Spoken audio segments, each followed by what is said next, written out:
The galaxy thought humans were primitive, until our archives rewrote their history. The Galactic Council chamber hummed with the low frequencies of 1,000 different species, each contributing their own unique harmonic to the symphony of civilized discourse. Ambassador Chenwei stood at the podium, her small human frame dwarfed by the towering representatives of the elder races.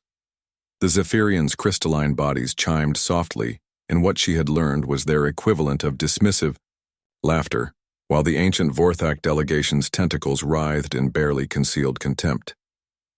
The humans wished to present evidence, announced High Arbiter Kelmtar, his four eyes blinking in sequence as he consulted the proceedings tablet.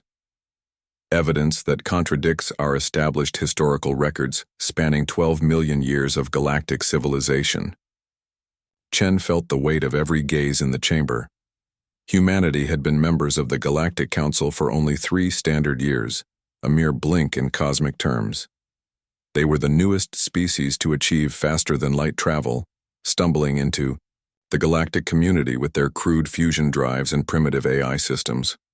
The prevailing wisdom held that humans were evolutionary latecomers, a species that had somehow bypassed the usual developmental stages to achieve space travel through sheer luck rather than sophistication. Honored representatives, Chen began, her voice amplified through the chamber's translation matrix. What I'm about to share will challenge everything we thought we knew about galactic history. She activated the holographic display, and the chamber fell silent as images began to materialize in the air above her. Ancient star charts appeared first, followed by archaeological surveys, then something that made even the eldest Vorthak lean forward in their biomechanical thrones. These are human archives, Chen continued. Not digital records, but something far older and more resilient, crystalline memory matrices embedded in our very DNA, passed down through genetic inheritance for over 200,000 years. The Zephyrian representative, Shardsinger Veltoth, chimed a harsh note of disbelief. Impossible. Organic storage of such complexity would degrade within millennia. Our quantum crystalline archives are the most advanced data preservation method known to galactic science. Chen smiled. That's what we thought too until Dr. Sarah Okafor's team at the Titan Research Station discovered how to access them. You see, humans aren't primitive at all. We're survivors. The holographic display shifted, showing a 3-dimensional map of the galaxy as it existed 200,000 years ago. Systems that were now empty space glowed with the markers of thriving civilizations, while current galactic powers appeared as barely inhabited worlds. The Eternal War, Chen announced, watching as recognition dawned on the faces of the elder species. Your histories speak of it as myth, a cautionary tale about the dangers of unchecked warfare, but it was real, and humanity lived through it. The chamber erupted into chaos. Representatives from a dozen species began speaking at once, their translation devices creating a cacophony of overlapping voices. High Arbiter Kelmatar slammed his gravity hammer 3 times before order was restored.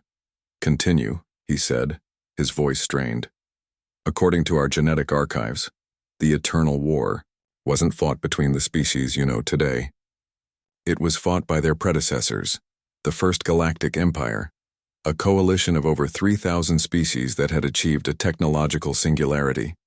They had mastered time dilation, dimensional manipulation, even consciousness transfer. They were gods by today's standards. Chen paused, letting the implications sink in. But they destroyed themselves. The war lasted for subjective centuries across multiple dimensions and timelines. Entire star systems were erased from existence. Reality itself became unstable. The hologram showed fleets of impossible ships, beings of pure energy, and weapons that could unmake matter at the quantum level. Then it showed the aftermath, a galaxy stripped of its advanced civilizations, reduced to scattered survivors clinging to fragments of their former glory.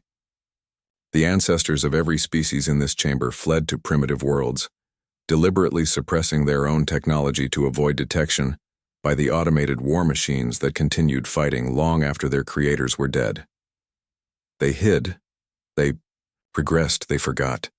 High Arbiter Kelmtar's 4 eyes were now fixed on Chen with an intensity that bordered on alarming. And humans? What did your species do during this catastrophe? We didn't flee, Chen said simply. We were already, on Earth, already primitive by galactic standards. The First Empire never noticed us. We were beneath their attention. But we were also beneath the attention of their war machines. While advanced civilizations were hunted to extinction or forced into technological regression, humans continued to evolve naturally. She gestured to the hologram, which now showed Earth during the height of the Eternal War. Small bands of early humans huddled around fires while impossible energies raged across the sky above them. Our ancestors witnessed the fall of gods. They encoded what they saw into their very genes, creating a biological archive that would preserve the truth long after the galaxy forgot its own history. Every human carries within them the complete historical record of the First Galactic Empire. The silence in the chamber was absolute. Chen could hear her own heartbeat echoing through the translation matrix. The irony, she continued, is that you've spent millennia rebuilding civilization from the fragments left behind, never realizing that the primitive humans you dismissed carry the memories of what you once were. We know the location of the Imperial Archives, the specifications for dimension shift engines, the true names of species that ruled the galaxy when your ancestors were hiding in caves. Shardsinger Veltoth chimed a single pure note, the Zephyrian expression of profound shock. You're suggesting that humans are the only species with an unbroken connection to the First Empire? Not suggesting, Chen corrected. Stating, and offering to share. She manipulated the holographic controls and the display changed to show technical schematics of technologies that shouldn't exist. Faster than light communication arrays, reality stabilizers, weapons capable of destroying entire dimensions. The First Empire's greatest achievement wasn't their technology, Chen said.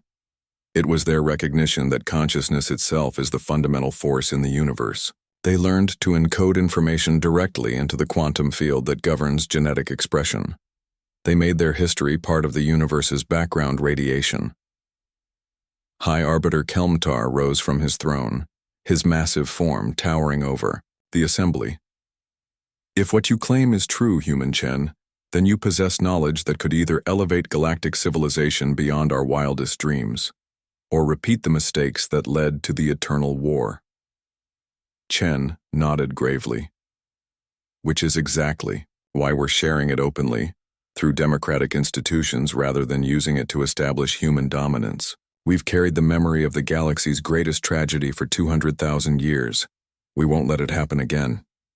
She closed the holographic display and looked out across the chamber. Humanity isn't primitive. We're the galaxy's memory, its living archive, its insurance policy against repeating the catastrophic mistakes of the past. We've been waiting for the rest of you to rediscover civilization so we could finally share what we've been carrying alone for so long. The chamber remained silent for a long moment before High Arbiter Kelmatar spoke again, his voice heavy with the weight of cosmic revelation. Then let us learn from our forgotten past, he said, and build a better future together. The applause that followed wasn't the polite acknowledgement typically given to new species. It was the thunderous recognition of equals, finally reunited after eons of separation.